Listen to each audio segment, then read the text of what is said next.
नमस्कार विद्यार्थी मित्रांनो, बीएड मध्ये शिक्षण घेत असलेल्या आणि नुकतंच आता त्यांचं तृतीय सत्राचा अभ्यासक्रम सुरू झालेला आहे आणि या तृतीय सत्रातील अतिशय महत्वाचा असा विषय शिक्षणातील नाट्य आणि कला या विषयाला मी कालपासून सुरुवात केलेली आहे. तर याचा दुसरा भाग, तर काल नाटकाची उत्पत्ती पाहिली, आता नाटकाचे प्रकार पहा. तर नाटकाचे किती प्रकार आहे आणि त्या प्रकारामध्ये सुद्धा अजून प्रकार आहे.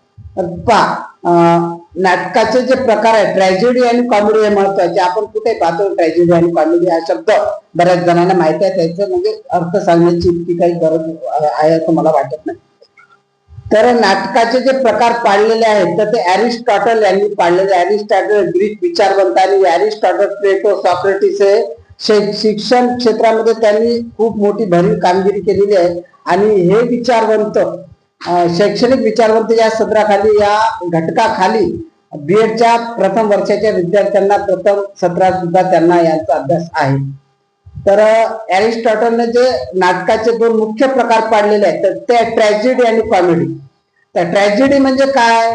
दुःखांतिका आणि कॉमेडी म्हणजे सुखांतिका.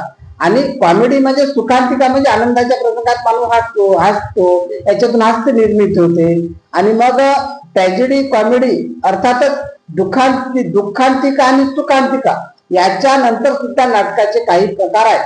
तर त्यानंतरचा जो तिसरा प्रकार आहे तो शोभप्रधान नाटक आहे. शोभप्रधान नाटक. आता हे शोभप्रधान नाटक म्हणजे काय हे नंतरच्या व्हिडिओमध्ये बहुत सविस्तर मध्ये, पण आता फक्त नावं पाहू, आपण प्रकार पाहू. शोभप्रधान नाटक. यानंतर ओपेरा आहे. ओपेरा चौथा प्रकार आहे ओपेरा. आणि पाचवा प्रकार आहे फार्स. इंग्रजीतलं नाव आहे फार्स आणि याला मराठीमध्ये प्रहसन हा शब्द, प्रहसन.